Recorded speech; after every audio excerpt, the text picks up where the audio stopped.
Released in 1986, John Carpenter's Big Trouble in Little China was initially considered a disastrous failure. Despite a budget of $25 million, the film only grossed $11 million, quickly fading into obscurity in Hollywood.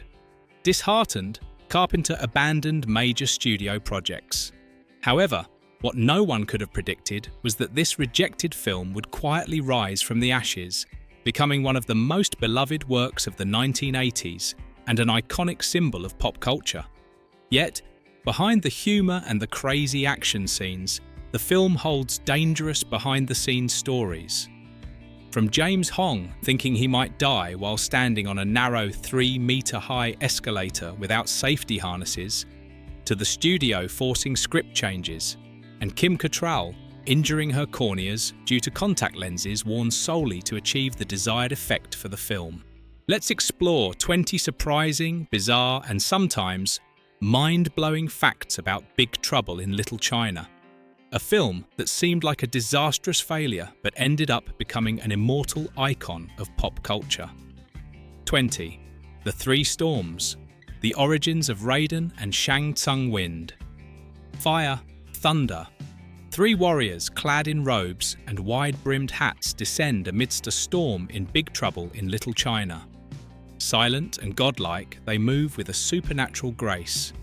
Few knew at the time that these characters would inspire another pop culture legend, Mortal Kombat. When Mortal Kombat debuted in 1992, its creators admitted they owed John Carpenter a debt.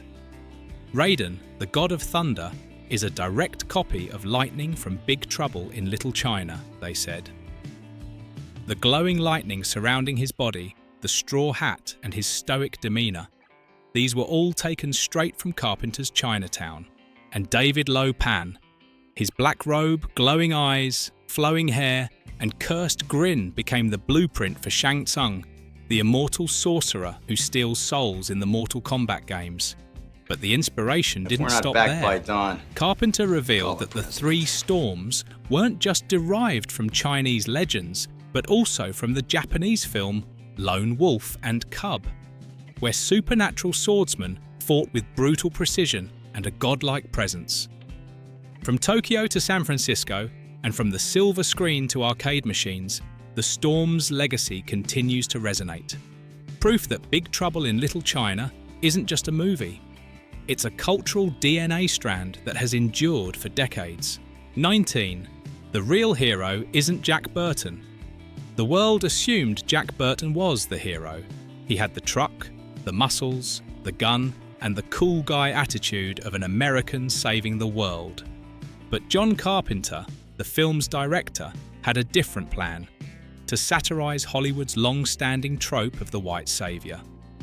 Carpenter once said, "I wanted Jack to think he was the hero, but in reality, he's just the sidekick. In Big Trouble in Little China, Jack constantly screws things up, missing his shots, getting tied up, and even knocking himself out before a fight begins. The one who actually saves the group, fights monsters, and defeats the sorcerer Lo Pan is Wang Chi, his calm and talented Asian friend." This wasn't just a joke, but a sharp critique of 1980s Hollywood, where white characters were always the heroes, while people of colour were relegated to the background.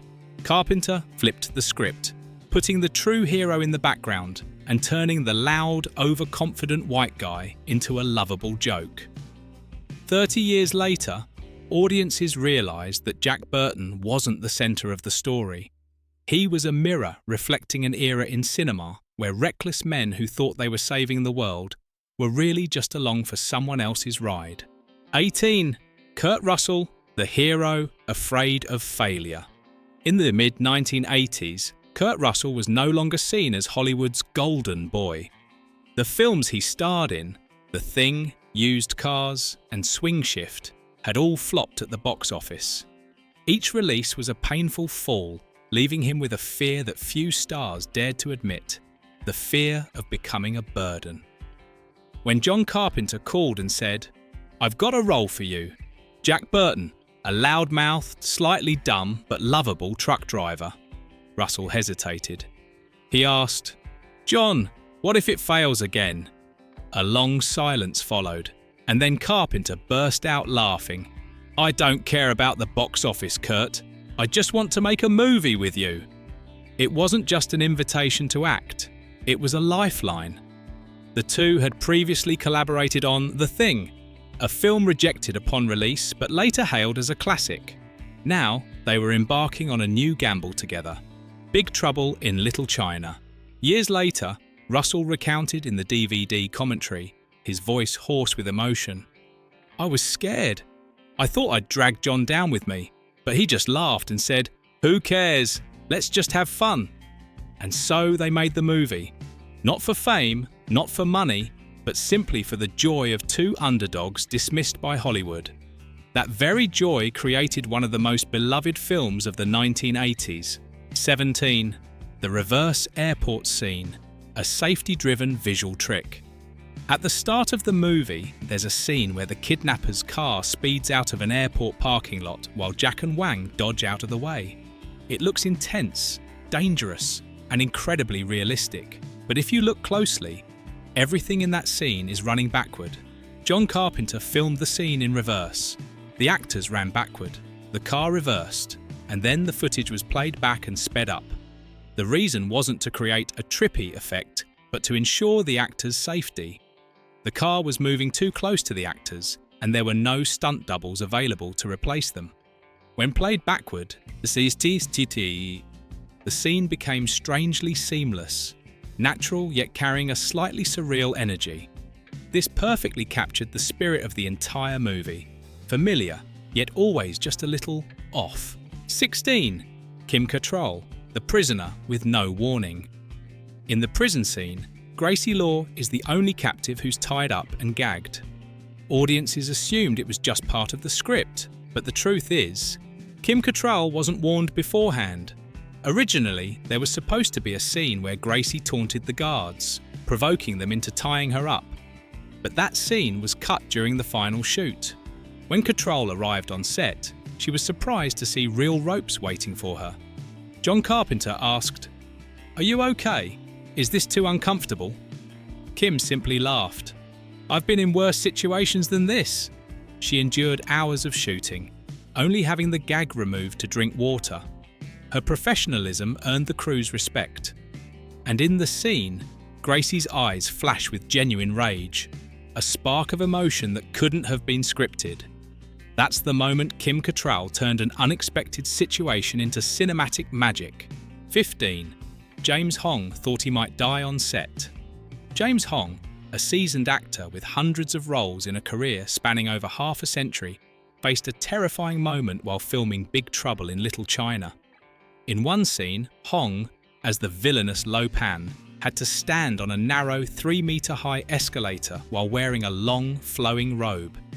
The escalator swayed with every movement, and below him was an open void.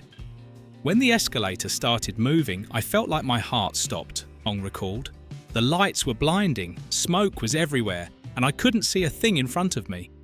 My robe kept getting caught in the escalator, and I thought, one misstep and I'm going straight to the ground." John Carpenter, known for his perfectionism, refused to use safety harnesses, wanting the scene to look as authentic as possible. He reassured Hong, "Don't worry, we'll frame the shots to make you look regal." But such words weren't comforting when you're standing on a tall, unstable escalator surrounded by fireworks. Despite his fear, Hong pulled off the scene flawlessly.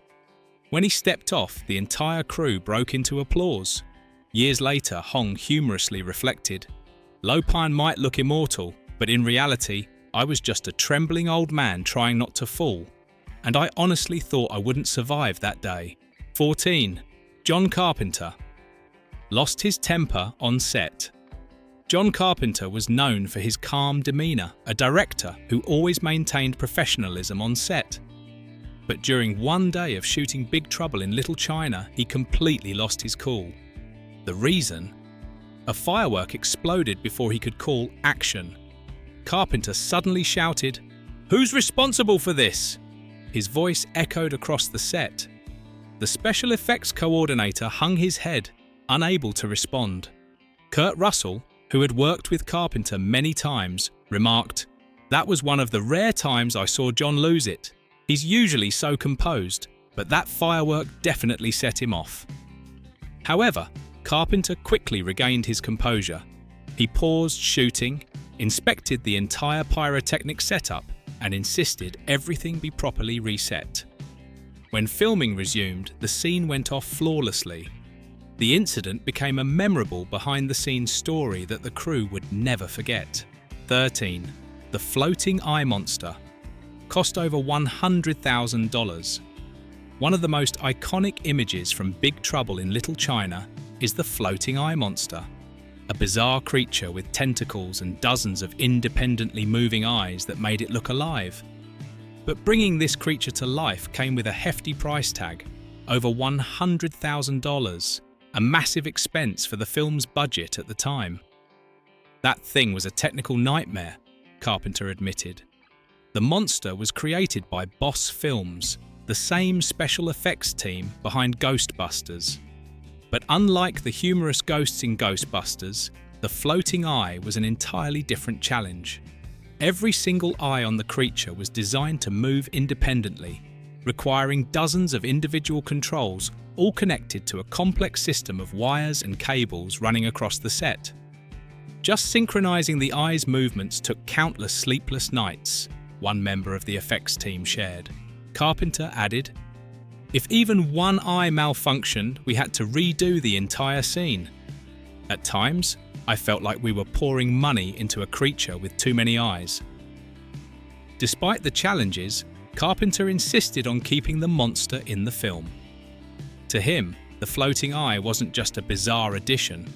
It symbolized the eccentric creativity that defined the movie. 12. When John Carpenter hated the original script. When John Carpenter first read the script for Big Trouble in Little China, he wasn't impressed. The original version was a Western where Jack Burton was a gunslinger battling ancient Chinese sorcerers. Carpenter candidly admitted, "I thought it was a mess and nothing special. This wasn't the movie I wanted to make." He decided to overhaul the script, moving the setting from the Wild West to San Francisco's Chinatown and placing the story in the modern day to give it new life. Most importantly, he reimagined Jack Burton's character. Instead of being a typical hero, Carpenter turned Jack into a clueless loudmouth who talked more than he acted and often made things worse. "I wanted Jack to think he was the center of everything, but in reality, he was just along for the ride," Carpenter explained. After making these changes, Carpenter felt much more confident. It wasn't just another weird Western anymore. It became something unique that I wanted audiences to step into. And indeed, the film became a one-of-a-kind experience that stood out from anything Hollywood had ever made. 11. The studio forced Carpenter to add the opening scene. When Big Trouble in Little China was completed, John Carpenter was proud of his final cut. The movie originally began with Jack Burton driving his truck, the Pork Chop Express, and diving straight into the story. But 20th Century Fox had other ideas. They demanded an opening scene be added to make it clear that Jack Burton was a heroic figure. Carpenter disagreed. The whole point of the story was that Jack wasn't a real hero, he said. But the studio insisted, and Carpenter reluctantly agreed. The opening scene we see today was a result of that demand. Egg Shen, the Chinese sorcerer, is shown being interrogated, declaring Jack Burton as the hero who saved everyone. To heighten the intrigue, Egg Shen even demonstrates his magical powers by shooting lightning from his hands, immediately pulling viewers into the film's mystical world. Reflecting on the addition, Carpenter later admitted, "I didn't think it was necessary, but if I had to do it, I made sure it was at least entertaining." Ironically, the scene has since become one of the film's most memorable moments, establishing the surreal tone of Big Trouble in Little China right from the beginning. 10. Jackie Chan turned down the role of Wang Chi. Before Dennis Dunn was cast as Wang Chi, the loyal friend and true hero of Big Trouble in Little China, John Carpenter had his sights set on a global superstar, Jackie Chan.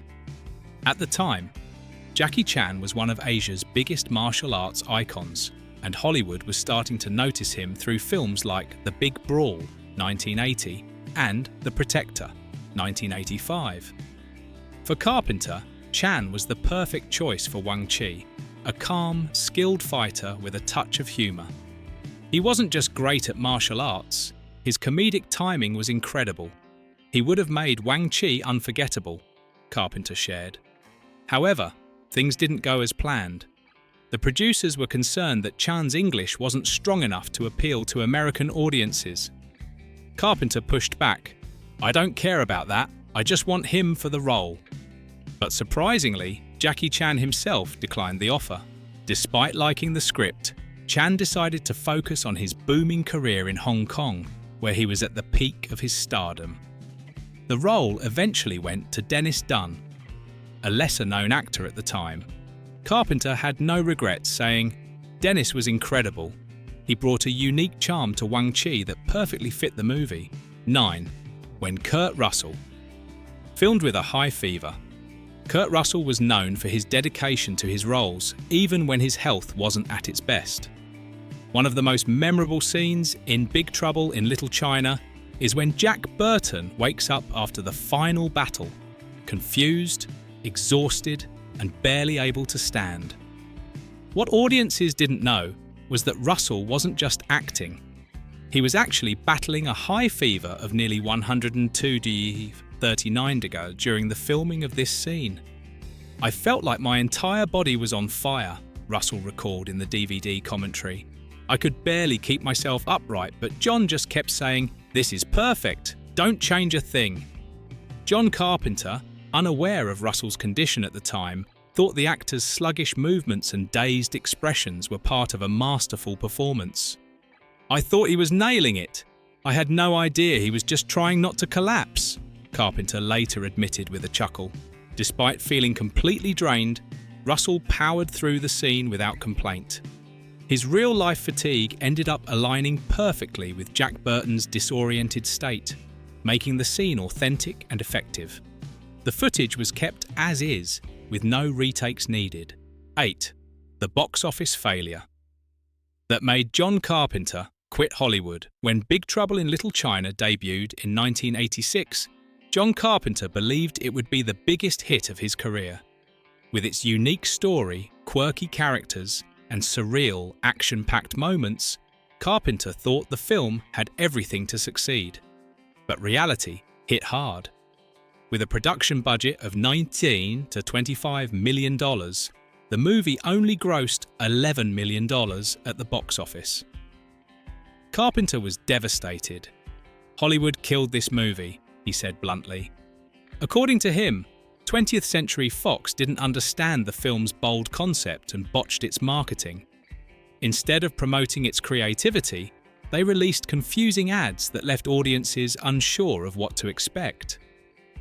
Big Trouble in Little China came out during the summer, competing with other big action films.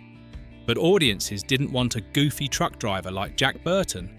They wanted muscle-bound heroes like Rambo, Carpenter explained with frustration. The film's failure was the breaking point for Carpenter.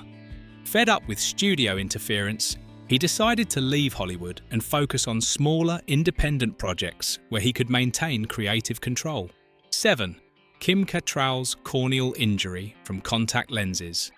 Playing Gracie Law wasn't just about delivering witty lines and performing daring stunts for Kim Cattrall. It also required her to wear bright green contact lenses to fit the film's mystical storyline. What seemed like a minor detail turned out to be a painful ordeal. They were thick, hard, and felt like sandpaper scraping against my eyes, Cattrall recalled. "Every time I took them out, my eyes were bright red as if someone had punched me." During one particularly long day of shooting, Cattrall had to wear the lenses for hours, resulting in damage to her corneas. She experienced blurry vision and a burning sensation, but pressed on to avoid delaying the shoot. "I'd close my eyes and pretend I didn't feel anything," she joked later. After filming wrapped, a doctor was called to check on her condition. Thankfully, the damage was temporary, but Cattrall described it as one of the most uncomfortable experiences of her career. 6. the special meaning behind the Chinese title. For English-speaking audiences, Big Trouble in Little China is a playful title that hints at a chaotic adventure in Chinatown. But for Asian audiences, the Chinese title carries a deeper, more mythical significance. Translated as Spirits Causing Chaos in the Sacred Land, Ling Jie Da Maoxian, the title evokes the sense of an ancient epic, pitting humans against supernatural forces. John Carpenter loved the Chinese title. It sounds like a legendary tale, an ancient battle between mortals and the supernatural. It fits the movie's spirit perfectly, he said. However, he also understood that Western audiences wouldn't respond well to such a long, complex title. Thus, the simpler, punchier Big Trouble in the Little China was chosen for the English version. James Hong, Lo Pan, once joked, "The Chinese title makes me feel like I'm in a grand epic, while the English title makes it seem like a crazy road trip." Despite the differences, both titles encapsulate the film's uniqueness, a blend of mythical Eastern folklore and bold, offbeat Hollywood storytelling. 5. The Race Against the Golden Child. When Big Trouble in Little China entered production, John Carpenter had no idea his film would face stiff competition from The Golden Child, another film with a mystical Asian theme. Starring Eddie Murphy, The Golden Child featured a detective reluctantly drawn into a quest to save a magical child with divine powers. Paramount Pictures heavily promoted the film, banking on Murphy's massive star power after the success of Beverly Hills Cop. Meanwhile, 20th Century Fox rushed Big Trouble in Little China into production, hoping to release it before The Golden Child hit theaters. Carpenter and his team were given only 12 weeks to complete the film. "We didn't have time to breathe. Everything had to be done as fast as possible," Carpenter recalled. When both movies were released, The Golden Child dominated the box office, grossing $79 million, while Big Trouble in Little China flopped, earning just $11 million. However, over time, Carpenter's film grew into a cult classic, while The Golden Child faded into relative obscurity. 4. Kurt Russell believed it would be a blockbuster. When Kurt Russell signed on to play Jack Burton, he was confident Big Trouble in Little China would be the breakout hit of 1986. With its unique script, talented cast, and John Carpenter at the helm, Russell believed the film had all the ingredients for massive success. In an interview before the premiere, Russell enthusiastically said, "This is unlike anything I've ever seen before. Audiences are going to love it." But when the film flopped, he couldn't hide his disappointment. "I thought this was going to take my career to the next level, but I was wrong," he admitted years later. Despite the failure, Russell remained deeply fond of Jack Burton, calling him one of the most entertaining roles he'd ever played. "Jack's a fool, but he's a lovable fool. He doesn't know what he's doing, but he acts like he's got everything under control. How can you not love a character like that?" Though Big Trouble in Little China didn't achieve the success Russell had hoped for, he took pride in being part of such a creative and unique project. 3. The video game that flopped in 1986. Alongside the release of Big Trouble in Little China, a video game based on the film was launched in an attempt to capitalize on its hype. However, like the movie, the game also flopped spectacularly. The game was released on popular platforms at the time, like the Commodore 64 and ZX Spectrum. Players controlled Jack Burton as he fought enemies and tried to rescue Gracie Law. Unfortunately, the game was criticized for its poor graphics, repetitive gameplay, and uninspired design. Despite its failure, the game still developed a niche following among die-hard fans of the movie. Today, rare copies of the game are considered collectibles, sought after by nostalgic gamers and collectors. 2. Rain's costume was a work of art. Peter Kwong, who played Rain, one of Lo Pan's 3 elemental warriors, spent hours every day preparing for his distinctive look. Rain's spiked, gravity-defying hairstyle was one of the character's most striking features, and it wasn't just a simple prop. The wig, was meticulously handcrafted using high-quality synthetic hair, costing an impressive $3,000, a significant amount at the time. Each morning, the makeup team spent nearly 3 hours attaching and styling the wig on Kwong's head. "I had to sit completely still while they adjusted every strand," Kwong recalled. "Sometimes, I'd fall asleep in the chair, and when I woke up, I'd already transformed into Rain." In addition to the wig, Rain's costume was a masterpiece on its own. The outfit featured intricate, handcrafted details and patterns inspired by traditional Asian art. These elements made Rain stand out as a visually stunning character, even though his screen time was relatively brief. 1. Dwayne Johnson once planned a sequel. In 2015, Dwayne "The Rock" Johnson excited fans by announcing his plans to create a sequel to Big Trouble in Little China. As a huge fan of the original film, Johnson emphasized that he didn't want to remake it, but rather continue the story while honoring the spirit of the original. What made his idea stand out was Johnson's respect for Kurt Russell's portrayal of Jack Burton. He made it clear that he had no intention of replacing Russell in the iconic role. Instead, Johnson envisioned Jack Burton returning as a central character in the sequel, with Russell reprising his role. "You can't replace Jack Burton, he's an icon," Johnson asserted. The project received mixed reactions from fans. While many were thrilled at the idea, others expressed concern that the sequel might lose the quirky, unique charm of the original. However, Johnson reassured everyone that he was fully committed to preserving the essence of Big Trouble in Little China. Today, Big Trouble in Little China isn't just a movie, it's a cultural legacy tied to John Carpenter's bold creativity and the passion of everyone involved in its production. Decades later, it continues to captivate audiences, serving as a reminder that truly unique works of art will always find a way to endure in the hearts of fans. If you love exploring fascinating behind-the-scenes stories about classic films, don't forget to like, subscribe, and share to uncover more secrets from the world of cinema.